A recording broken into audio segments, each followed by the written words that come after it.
ನಮಸ್ತೆ, welcome to another video. Donald Trump tariff, ಬಾಂಗ್ಲಾದೇಶದ election, Bharat ಮತ್ತೆ USA ಟ್ರೇಡ್ ಡೀಲ್, ಇದೆಲ್ಲದರ ಮಧ್ಯದಲ್ಲಿ ಭಾರತದ ಇಂಟಿಗ್ರೇಟೆಡ್ ಏರ್ ಡಿಫೆನ್ಸ್ ಸಿಸ್ಟಮ್ನಲ್ಲಿ ಒಂದು ದೊಡ್ಡ ಡೆವಲಪ್ಮೆಂಟ್ ಆಗಿದೆ.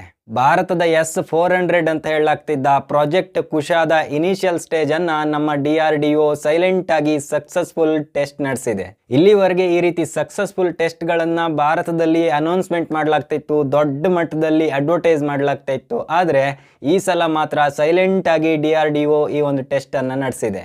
ಈ ಒಂದು ಸಕ್ಸಸ್ಫುಲ್ ಟೆಸ್ಟ್ ನಿಂದ ಭಾರತ ಪ್ರಪಂಚದಲ್ಲಿ ಇಂಡಿಜಿನಿಯಸ್ ಏರ್ ಡಿಫೆನ್ಸ್ ಸಿಸ್ಟಮ್ಗಳನ್ನ ಹೊಂದಿರೋ ದೇಶಗಳ ಪಟ್ಟಿಗೆ ಇನ್ನೂ ಹತ್ರ ಆಗಿದೆ. ಹಾಗಿದ್ರೆ ಪ್ರಾಜೆಕ್ಟ್ ಕುಶಾ ಅಂದ್ರೆ ಏನು, ಇದನ್ನ ಭಾರತದ S-400 ಅಂತ ಯಾಕೆ ಕರೀಲಾಗ್ತಿದೆ ಈಗ, ಮತ್ತೆ ಭಾರತದ ಹತ್ರ ರಷ್ಯಾದ S-400 ಡಿಫೆನ್ಸ್ ಸಿಸ್ಟಮ್ ಆಲ್ರೆಡಿ ಇದ್ರು, ಇನ್ನೊಂದು ಡಿಫೆನ್ಸ್ ಸಿಸ್ಟಮಿನ ಏನ್ ಅಗತ್ಯ ಇದೆ, ಇದೆಲ್ಲವನ್ನ ನೋಡೋಣ ಇವತ್ತಿನ ಈ ಒಂದು ವಿಡಿಯೋದಲ್ಲಿ. ಆಪರೇಷನ್ ಸಿಂಧೂರ್ ನಂತರ ಎಲ್ರಿಗೂ ಗೊತ್ತಾಗಿದೆ S-400 ಅಂದ್ರೆ ಏನು, ಈ ಏರ್ ಡಿಫೆನ್ಸ್ ಸಿಸ್ಟಮ್ ಅಂದ್ರೆ ಏನು ಅನ್ನೋ ಇದೆಲ್ಲ ಇನ್ಫಾರ್ಮೇಶನ್ ಕಂಪ್ಲೀಟ್ ಆಗಿ ಗೊತ್ತಾಗಿದೆ. ಈ ಪ್ರಾಜೆಕ್ಟ್ ಕುಶಾ ಸಹ S-400 ರೀತಿನೇ ಇರುವ ಭಾರತದ ಇಂಡಿಜಿನಿಯಸ್ ಏರ್ ಡಿಫೆನ್ಸ್ ಸಿಸ್ಟಮ್. 2018ರಲ್ಲಿ ರಷ್ಯಾದಿಂದ ಭಾರತ S-400 ಡಿಫೆನ್ಸ್ ಸಿಸ್ಟಮ್ ಅನ್ನ ಪರ್ಚೇಸ್ ಮಾಡಿದ ನಂತರ ಈ ಒಂದು ಪರ್ಚೇಸ್ ನಿಂದ ಅಮೆರಿಕದ ಟ್ಯಾರಿಫ್ ಧಮಕಿ ಮತ್ತೆ ಇಂಟರ್ನ್ಯಾಷನಲ್ ಜಿಯೋಪೊಲಿಟಿಕಲ್ ಪ್ರೆಷರ್ ನಿಂದ ನಮ್ಮ DRDO ಒಂದು ಹೊಸ ಪ್ರಾಜೆಕ್ಟ್ ಅನ್ನ ಸ್ಟಾರ್ಟ್ ಮಾಡುತ್ತೆ. ಈ ಪ್ರಾಜೆಕ್ಟ್ ಏನಂದ್ರೆ, ಈ S-400 ಡಿಫೆನ್ಸ್ ಸಿಸ್ಟಮ್ ರೀತಿನೇ ಭಾರತದಲ್ಲೇ ಇಂಡಿಜಿನಿಯಸ್ ಆಗಿ ಇದೇ ರೀತಿಯ ಡಿಫೆನ್ಸ್ ಸಿಸ್ಟಮ್ ಅನ್ನ ಡೆವಲಪ್ ಮಾಡೋದು. ಯಾಕಂದ್ರೆ ಈ S-400 ಡಿಫೆನ್ಸ್ ಸಿಸ್ಟಮ್ ಅನ್ನ ರಷ್ಯಾದಿಂದ ಪರ್ಚೇಸ್ ಮಾಡಬೇಕಿದ್ರೆ ಭಾರತಕ್ಕೆ ಬೇರೆ ಬೇರೆ ಚಾಲೆಂಜಸ್ ಇದೆ. ಯಾಕಂದ್ರೆ ಮೊದಲನೇದಾಗಿ ಈ S-400 ಡಿಫೆನ್ಸ್ ಸಿಸ್ಟಮಿನ ಹೈ ಪ್ರೈಸ್. ಭಾರತ ಇದುವರೆಗೆ ಪರ್ಚೇಸ್ ಮಾಡಿರೋ ಡಿಫೆನ್ಸ್ ಡೀಲ್ ನಲ್ಲೇ ಈ S-400 defence deal one of the costliest project. So ಈ ರೀತಿ ಟೆಕ್ನಾಲಜಿಯನ್ನ ಯೂಸ್ ಮಾಡಿ ಭಾರತದಲ್ಲೇ ತಯಾರು ಮಾಡಿದ್ರೆ ಭಾರತದ ಹತ್ರ ತುಂಬಾ ಹಣ ಉಳಿಯುತ್ತೆ. ಇನ್ನೊಂದೇನಂದ್ರೆ, ಅಮೆರಿಕ, ಯುರೋಪಿಯನ್ ಯೂನಿಯನ್, ಯುರೋಪ್ ದೇಶಗಳ ಟ್ಯಾರಿಫ್ ಪ್ರಾಬ್ಲಮ್.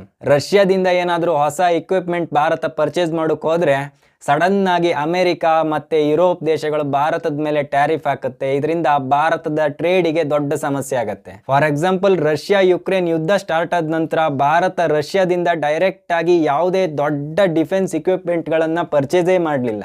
ಇದಕ್ಕೆ ಮೇನ್ ರೀಸನ್ ಈ ಯುರೋಪಿಯನ್ ದೇಶಗಳು ಮತ್ತೆ ಅಮೆರಿಕ ಹಾಕ್ತಾ ಇರೋ ಟ್ಯಾರಿಫ್ ಧಮಕಿ. ಇನ್ನೊಂದು ಮೂರನೇ ಇಂಪಾರ್ಟೆಂಟ್ ರೀಸನ್ ಏನಂದ್ರೆ, ಈ ರೀತಿ ಏರ್ ಡಿಫೆನ್ಸ್ ಟೆಕ್ನಾಲಜಿಯನ್ನ ಭಾರತದಲ್ಲೇ ಡೆವಲಪ್ ಮಾಡೋದ್ರಿಂದ ರಷ್ಯಾ ಅಥವಾ ಅಮೆರಿಕದಂತ ದೇಶಗಳ ಮೇಲಿನ ಭಾರತದ ಡಿಪೆಂಡೆನ್ಸಿ ಬಹಳ ಕಡಿಮೆ ಆಗುತ್ತೆ.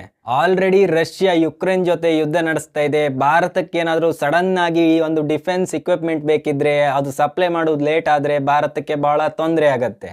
ಇದನ್ನ ಇಂಡಿಜಿನಿಯಸ್ ಆಗಿ ಡೆವಲಪ್ ಮಾಡೋದ್ರಿಂದ ಭಾರತ ಯಾವಾಗ ಬೇಕಿದ್ರು ಎಷ್ಟು ಬೇಕಿದ್ರು ಭಾರತದಲ್ಲೇ ಪ್ರೊಡಕ್ಷನ್ ಅನ್ನ ಮಾಡಬಹುದು. ಇನ್ನೊಂದೇನಂದ್ರೆ, ಇದನ್ನ ಭಾರತದಲ್ಲೇ ಡೆವಲಪ್ ಮಾಡೋದ್ರಿಂದ ಭಾರತದ ಡಿಫೆನ್ಸ್ ಇಂಡಸ್ಟ್ರಿಗೂ ಹೆವಿಯಾಗಿ ಬೂಸ್ಟ್ ಸಿಗುತ್ತೆ. ಇದರಿಂದ ಭಾರತದ ಇಕಾನಮಿಗೂ ತುಂಬಾ ಹೆಲ್ಪ್ ಆಗುತ್ತೆ. ಸದ್ಯಕ್ಕೆ ಈ ರೀತಿ ಲಾಂಗ್ ರೇಂಜ್ ಡಿಫೆನ್ಸ್ ಸಿಸ್ಟಮ್ ಅನ್ನ ರಷ್ಯಾ, USA, ಇಸ್ರಾಯೇಲ್, ಚೈನಾ ಮಾತ್ರ ಡೆವಲಪ್ ಮಾಡ್ತಾ ಇದೆ ಇಂಡಿಜಿನಿಯಸ್ ಆಗಿ. ಈ ಒಂದು ಪ್ರಾಜೆಕ್ಟ್ ಕುಶಾ ಡಿಫೆನ್ಸ್ ಸಿಸ್ಟಮ್ ಕಂಪ್ಲೀಟ್ ಆದ ನಂತರ ಭಾರತ ಸಹ ಈ ಒಂದು ಎಲೀಟ್ ಲಿಸ್ಟಿಗೆ ಜಾಯ್ನ್ ಆಗುತ್ತೆ. ಇನ್ನು ಈ ಒಂದು ಪ್ರಾಜೆಕ್ಟ್ ಕುಶಾವನ್ನ S-400 ಗೆ ಕಂಪೇರ್ ಮಾಡೋದಾದ್ರೆ, S-400 ಹತ್ರ 4 ರೀತಿ ಮಿಸೈಲ್ ಸಿಸ್ಟಮ್ ಇದೆ.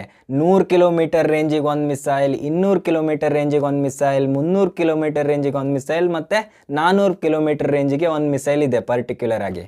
ಸದ್ಯಕ್ಕೆ ಈ ಪ್ರಾಜೆಕ್ಟ್ ಕುಶಾದಲ್ಲಿ 3 ರೀತಿ ಮಿಸೈಲ್ ಸಿಸ್ಟಮ್ಗಳಿದೆ, M1, M2 ಮತ್ತೆ M3.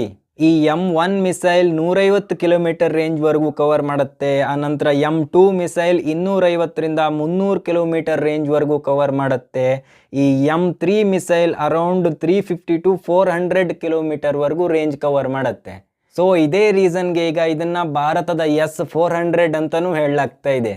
ಎಲ್ಲ ಪ್ಲಾನ್ ಪ್ರಕಾರನೇ ನಡೆದ್ರೆ 2028ರಿಂದ 2030 ಹೊತ್ತಿನಲ್ಲಿ ಈ ಪ್ರಾಜೆಕ್ಟ್ ಕುಶಾ ಏರ್ ಡಿಫೆನ್ಸ್ ಸಿಸ್ಟಮ್ ಅನ್ನ ಇಂಡಿಯನ್ ಡಿಫೆನ್ಸ್ ಸಿಸ್ಟಮ್ಗೆ ಆಡ್ ಮಾಡಬಹುದು ಅಂತೇಳಿ DRDO ಈಗ ಹೇಳಿದೆ. ಸೊ ಇದ್ರ ಬಗ್ಗೆ ಮುಂದೆ ಏನೇನು ಅಪ್ಡೇಟ್ಗಳು ಬರುತ್ತೆ ಮತ್ತೆ ಹೆಚ್ಚಿನ ವಿಡಿಯೋಗಳಿಗಾಗಿ ಚಾನಲ್ ಅನ್ನ ಸಬ್ಸ್ಕ್ರೈಬ್ ಮಾಡಿ. ಜೈ ಹಿಂದ್.